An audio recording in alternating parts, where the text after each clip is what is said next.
하나님 감사합니다. 오늘도 시편 82편의 말씀이 우리의 마음판에 새겨지게 하시고 주의 말씀을 따라가 세상의 어떤 것에도 귀를 기울이지 않고 주의 말씀만 따라가는 오늘이 되게 하여 주시옵소서. 예수 그리스도의 이름으로 기도합니다. 아멘. 네, 오늘 하나님의 말씀은 시편 82편 8절 말씀입니다. 하나님이여 일어나사 세상을 심판하소서. 모든 나라가 주의 소유이기 때문이니이다. 아멘. 네, 오늘은 하나님이여 세상을 심판하소서라는 제목으로 우리가 시편 82편을 은혜 받기를 원합니다. 오늘 본문인 시편 82편은요. 지상의 불의한 권력자들과 통치자들을 소집하고 심판하시는 하나님의 하늘 법정, 이 환상을 배경으로 하고 있습니다.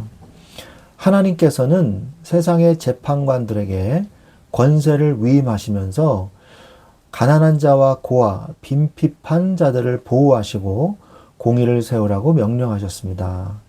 세상의 재판관들, 그러니까 사람들을 얘기하는 거예요. 그러나 세상의 통치자들은 권력과 뇌물에 눈이 멀어서 악인의 편을 들고 불공정한 재판을 일삼으면서 사회의 근간을 뒤흔들었습니다. 오늘 선포되는 말씀을 통해서 세상의 불의함 속에서도 최종적인 재판장이신 하나님의 절대적인 주권과 심판이 있음을 깨닫고 우리에게 맡겨진 소명의 자리에서 공의와 정직을 행하며 오직 주님의 공의로운 통치를 바라보는 여러분들이 되시기를 간절히 소망합니다. 오늘 82편의 이 배경을 좀 보면요. 아삽의 시고요. 이 시는요. 아까도 말씀드렸지만 재판의 공의가 심각하게 무너진 이스라엘의 이 사회상을 반영하고 있다고 볼 수가 있습니다. 아삽은 세상에서 최고의 재판장으로서 불의한 재판장들을 하나님께서 소집하셔가지고 그들을 심판하는 하늘 법정의 환상을 제시합니다. 그래서 사회적 약자들이 억울함을 당하고 통치자들이 공의를 저버린 역사적인 그런 위기 속에서 하나님의 절대적인 공의와 통치가 온 땅에 임하게 해달라고 선포하는 그런 기도의 시가 되겠습니다. 이 82편은요, 요한복음 10장 34절에서 36절에서 예수 그리스도께서 자신을 정죄하려는 유대인들을 향해 이 말씀을 82편 6절을 인용을 하셨어요. 그래서 예수님이 너희 율법에 기록된 바 내가 너희를 신이라 하였노라 하지 아니하였느냐. 그러니까 신들의 모임 가운데 서시며 이런 말씀이 있는데 이 재판장, 사람 재판장인데 하나님께서 신들이라고 표현했거든요.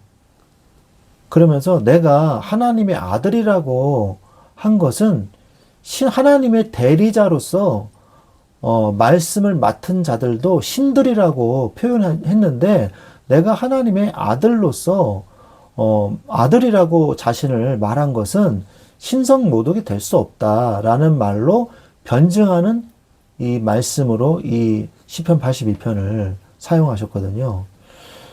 그래서 오늘 말씀을 예수님께서 이렇게 사용하시면서 중요한 응답과 메시지를 우리에게 주고 계십니다.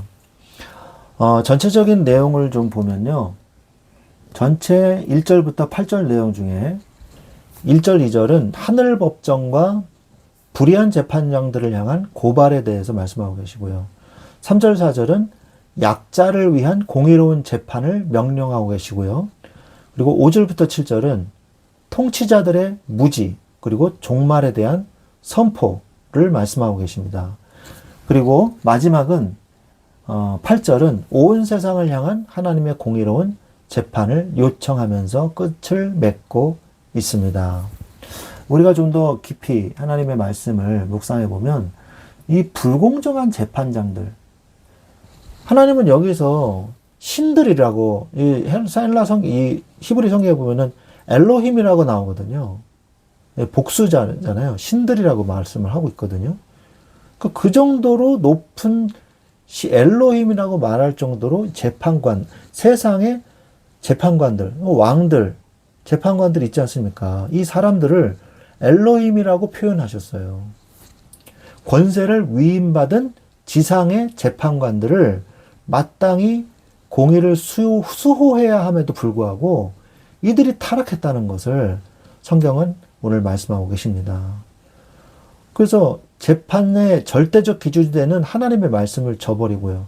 사람의 외모나 소문, 그리고 자신에게 돌아올 이익에 따라서 판결을 잘못하게 하는 심각한 영적 타락을 오늘 말씀은 지적을 하고 있습니다. 이들은요, 영적인 무지와 어둠 속에서 왕래를 하고 있다.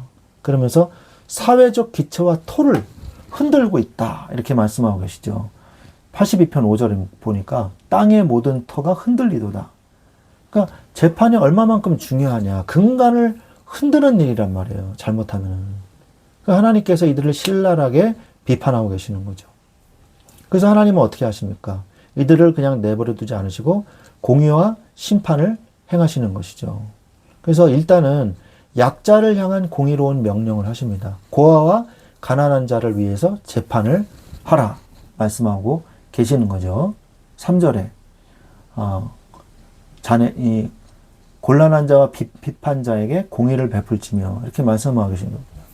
고아와 가난한 자, 우리가 복음을 받은 사람들이요, 이 복음을 가지고서 모든 사람들에게 다 적용시키고 모든 사람들에게 이 복음을 전해야 돼요. 영적 고아, 영적 과부들이 있단 말이에요. 하나님을 떠난 자들이 있단 말이에요. 그들에게 하나님의 말씀을 전해하고 그들을 하나님의 말씀으로 공의로운 하나님의 재판으로서 그들을 구원해야 할 의무가 있는 거예요. 근데 그것을 우리가 하지 않으면요, 직무유기인 거예요. 하나님은 또한 4절에서 악인의 손에서 건져내라고 내신다고 말씀하고 계십니다. 건질지니라. 악인들의 손에서 건질지니라. 말씀하고 계시죠. 가난한 자와 궁핍한 자, 영적으로 가난하고 영적으로 궁핍한 자, 이들에게 복음을 전해야 할 사명이 있는 거예요. 우리들은요. 우리는 신들의 아들이거든요. 그죠? 하나님의 자녀잖아요. 신들의 아들이 아니라 신의 아들이거든요. 하나님의 자녀잖아요. 그죠? 신들의 아들이 해도 맞죠. 뭐 삼위일체 하나님이시니까. 네. 그래서 성도가 삶에서 실천해야 될 가장 중요한 이 본질이거든요. 복음, 전해야 할 사명. 그 사명을 망각한 자들은 어떤 종말을 맞이하냐? 신적 지위와 권세를 박탈당한다고 그랬습니다. 하나님의 자녀가 하나님의 자녀답게 살지 않으면요, 불신자만도 못한 인생을 살아요. 하나님의 자녀인데도 하나님의 자녀답게 살지도 못하고 불신자 틈에도 끼지 못하는 박쥐 같은 이상한 인생이 돼요. 이리저리 끼지도 못하는. 그래서 우리는요, 복음으로 살아야 돼요. 복음으로 재판관으로서 그리스도의 대사로서 살아야 돼요. 하나님이 주신 소명에 충실하십시오. 우리는 모두 하나님의 대사요, 하나님의 재판관입니다. 성도는 가정과 교회와 세상 속에서 직분을 위임받은 하나님의 사신이에요. 내 기분이나 이익에 따라서 사람을 판단하고, 내가 복음을 기뻐하고 좋아하면서 다른 사람한테는 한마디도 하지 않는 그러한 영적 사명을 유기하는 자가, 이 직무 유기하는 자가 되면 안 되겠습니다. 하나님의 사명을 신실하게 감당하는 자가 되십시오. 또한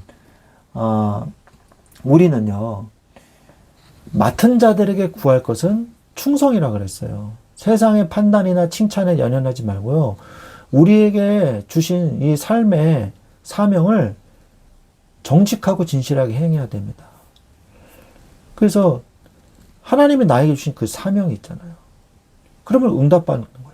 재판장으로서의 사명을 감당하십시오. 그리고 또한 하나님의 심판을 기다리세요. 세상에 구분자들이 심판하고 악한 자가 복을 받는 이런 일들이 많이 벌어지지 않습니까? 시편에서도 많이 얘기하잖아요. 불의한 자가 복을 받나이다 주님. 이거 어떻게 좀 해주십시오. 막 말씀하시잖아요. 하나님은 뭐라 그러십니까? 하나님의 심판을 기다려라. 공의의 하나님이요, 그들을 그냥 내버려 두지 않으십니다. 원수 갚는 것을 주께 맡기라. 로마서 12장 19절에 말씀하고 계시죠. 억울하고 답답한 심정을 인간적인 방법으로 해결하려고 하지 마시고요. 하나님이 심판하시는 것을 나중에 보세요. 통쾌하게 보시기 바랍니다. 분명히 하나님은 응답하세요. 하나님의 방법으로 그들을 징계하십니다. 우리는 두 가지를 생각해야 돼요. 하나님의 소명을 받은 자로서, 그리고 재판을 받는 자 입장에서는 하나님의 이 공의를, 세우시는 하나님의 공의를 기다리면서 우리는 이 세상에서 올바른 하나님의 공의를 세워가는 것을 우리는 볼 수 있어야 될 줄로 믿습니다. 내가 공의를 행하는 자, 그리고 하나님의 공의를 기다리는 자로서 이 응답을 누리시며 승리하시기를 우리 주 예수 그리스도의 이름으로 간절히 축원드립니다. 아멘.